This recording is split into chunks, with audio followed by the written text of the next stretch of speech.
ইসলামী রাষ্ট্র কায়েম করতে হবে। ইসলামী রাষ্ট্রের মাধ্যমে দেশে শান্তি এবং কল্যাণ চলে আসবে। আল্লাহর জমিনে আল্লাহর দিন বাস্তবায়ন করার জন্য ইসলামী রাষ্ট্রের কোনো বিকল্প নেই। ইসলামী রাষ্ট্র কায়েম করতে হবে। এই জন্য আহ্বান, উদারত আহ্বান জানাবো সকল ওলামায়ে কেরাম, সকল দলের লোক আমরা ঐক্যবদ্ধ হয়ে আমরা ইসলামের রাষ্ট্র কায়েম করতে চাই ইনশাআল্লাহ। অসত্য ব্যক্তিকে ভোট দেওয়া যাবে না।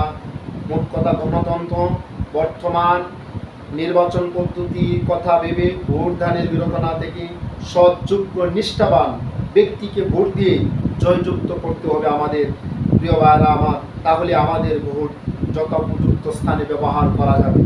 সম্মানিত হাজিরিন, আমাদের খুব ভালোভাবে মনে রাখতে হবে, যারা ক্ষমতায় এসে ফতোয়াকে নিষিদ্ধ করতে চায়, ইসলামের অবিচ্ছেদ হুকুমকর্তাকে নিষিদ্ধ করার পায়তারা করে সংবিধান থেকে বিসমিল্লাহকে বাদ দিতে চায়, প্রিয় ভাইরা আমার, মুছে ফেলার চক্রান্ত করে, এবং দেশ যারা ইসলামী রাজনীতিকে নিষিদ্ধ করতে চায়, এমন ব্যক্তিকে কখনোই ক্ষমতায় তোলা যাবে না।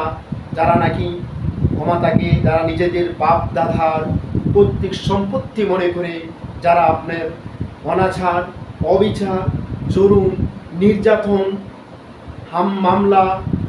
মামলা, ভ্রমণ, নির্যাতন আর শাসন শোষণের পথকে উন্মুক্ত করে যারা গোপনে দেশকে বিক্রি করে পায়তারা করতে চায়, যারা ক্ষমতায় বসে জনগণের মাল, দেশকে মাল চুরি করে কোটি কোটি টাকা পাচার করে আজকে ওই সমস্ত স্বৈরাচার যারা আপনার কোটি কোটি টাকা দেশের সম্পদ, জনগণের টাকা যারা দেশ থেকে নিয়ে গিয়েছে, ওদেরকে বিচারের আওতা আনা হোক। তারা মানবতার দুশ্মন, দেশের দুশ্মন, জিন ইনসানের দুশ্মন, ইসলামের দুশ্মন, মুসলমানদের দুশ্মন, এদেশের খেটে খাওয়ার গরিব দুঃখীদের দুশ্মন, যারা আমাদের কোটি কোটি টাকা আত্মসাৎ করে বিদেশে টাকা পাহাড় করে তুলেছে, যারা আমাদের টাকাকে ক্ষমতার মসনদে বসে আমাদেরকে হুমকি দেয়, আমাদের উপর চোখ রাঙিয়ে কথা বলে, খোদার কসম করে বলি, ওদের ক্ষমতার মসনদকে ভেঙে টুকরো টুকরো করে দিতে হবে, দিয়ে বঙ্গোপসাগরে ভাসিয়ে দিতে হবে।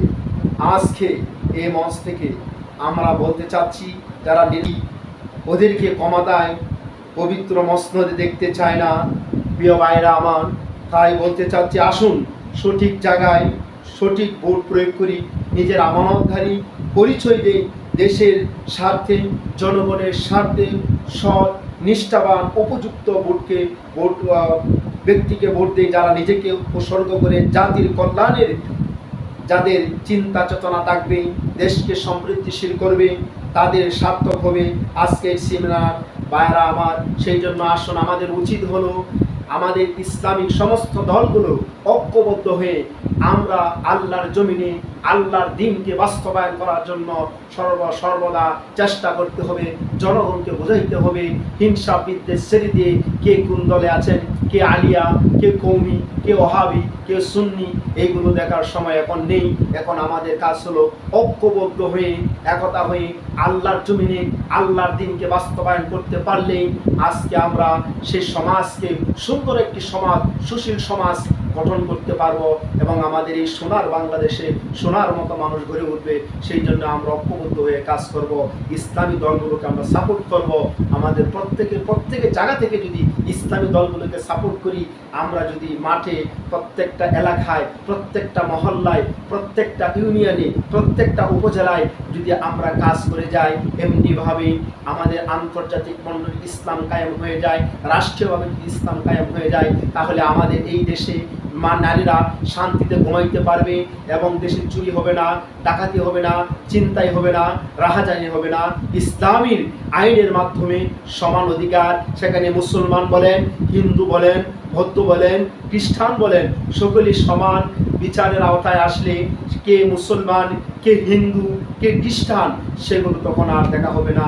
ইসলামিক কোর্ট হলো তার যথার্থ উপযুক্ত সে বিচার সে ফয়সালা পাবে।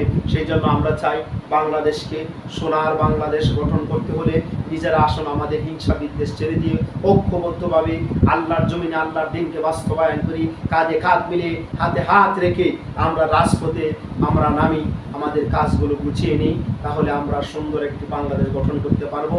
আমি সকলের কাছে উদাত্ত আহ্বান জানাবো, আপনারা প্রত্যেকটি মসজিদের ইমাম খতিব সাহেবরা যদি আলোচনা করে মিম্বারে বসে সত্যের স্লোগান দিতে হয়, আমরা যেভাবে একজন ইমামকে যেভাবে আমরা ইমামকে যেমন নির্বাচিত করি তার কোনো দোষ আমরা দেখি আছে কিনা, এবং কি আমরা ঠিক একজন রাষ্ট্রনায়ক বানাতে হলে সেই ব্যক্তি কি 5 ওয়াক্ত নামাজ পড়ে কিনা, সেই মানুষটা কি আপনার অন্যের হক নষ্ট করে কিনা, সেগুলো আমাদের দেখতে হবে। সে জুলুম করে কিনা, নির্যাতন করে কিনা, সেগুলো আমাদের দেখতে হবে। এই জন্যই ইসলামী দলগুলো আমি আশ্বাস রাখি, বিশ্বাস রাখি, কখনো তারা জুলুম করবে না, কখনো তারা অন্যের হক নষ্ট করবে না, কখনোই তারা অর্থাৎ মালকে আত্মসাৎ করবে না, বরং সঠিকভাবে বন্টন করে দিবে।